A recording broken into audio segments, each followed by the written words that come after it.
So I've had this Devanti twin tub washing machine for about maybe 8 months, and up until now it's been pretty good, like good value for money.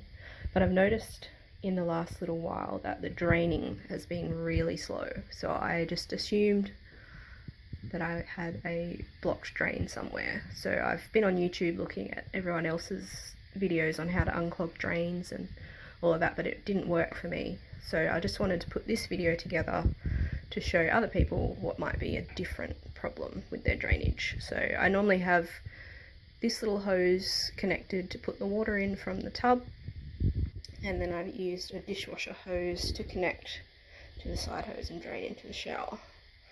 Please excuse the mess. I was in the middle of doing laundry when I decided to fix the problem.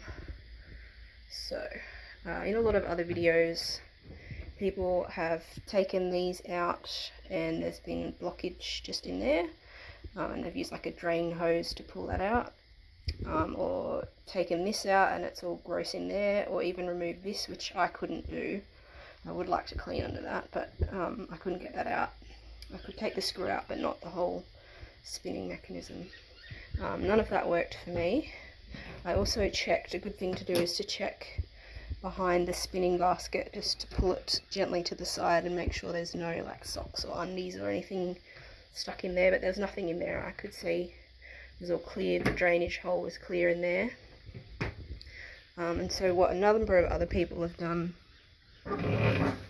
is to take this whole panel off, and then often they can see a blockage in there.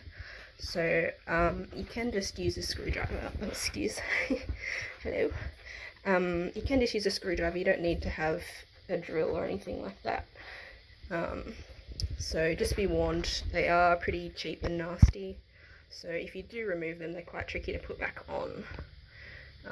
So you might end up with a slightly wonky lining up of things, but it doesn't matter. It doesn't affect the functionality of the machine. So I'm just going to pause this and unscrew that back piece. So as you can see, all I used was this teeny tiny little screwdriver, no fancy equipment required. Alright, so this back panel just sort of slides down. The first time you take it off, it'll be a bit trickier, but there we go. So what that reveals is all sorts of wiring, which I don't recommend you touch. Also remember to unplug everything and switch it off at the power point. So what this reveals is this little contraption here, which is what moves when you switch. That's set to drain. Sorry, no, that's set to standard. And then when you turn it to drain, it lifts this little mechanism here, and that removes this little rubber plunger in here and lifts it up above the drain so it can drain through the hose out there. So what I found, I'm just going to pause it 1 sec again. Right, yeah, so what I was saying, what I found was, you see this little, almost looks like a paper clip here. If you have a look there, it's got little holes that will set the level to which, when you turn the knob to drain, it lifts this slightly higher or slightly less. So what I had to do was unscrew this, which I'll just do right now. It's going to pop it up quite dramatically, but don't worry, you won't break anything. There we go. So this whole thing comes out, and that's the little rubber thing that locks the drain or opens the drain. So what I had to do, I can't do this holding the phone in one hand, but I had to take the little hook out without the tension. Take that little, oh, it's stuck, sorry.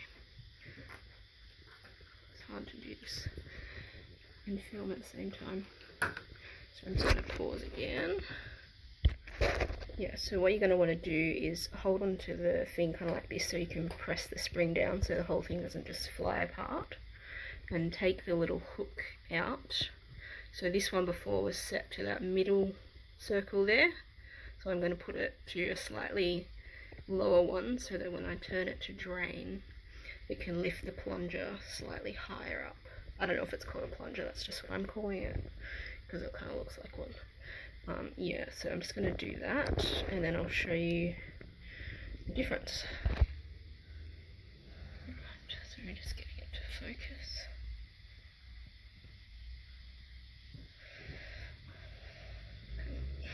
Don't tell me, oh, damn it. So, when you screen this back in, on I should say, you'll notice that this will spin around. So you don't have to worry about that right away. I'll show you how to fix it in a sec, so you don't have the whole thing twisted around. So it takes quite a bit to screw it in. There we go. Alright, so this is currently all twisted. So all you want to do is quite firmly grab the plastic bit and just spin that until the strand is straight. It feels like you're going to break something, but all you're doing is pushing against that big spring that's in the middle. So I promise you won't break it. It's quite solid. Right, so now that's nice and straight. You'll see when I switch it to drain, it lifts that plunger up more than it used to. So that for me was all it took. I didn't have to pull the whole machine apart like I did, but lesson learned. Hopefully someone else can benefit from my experience. Right,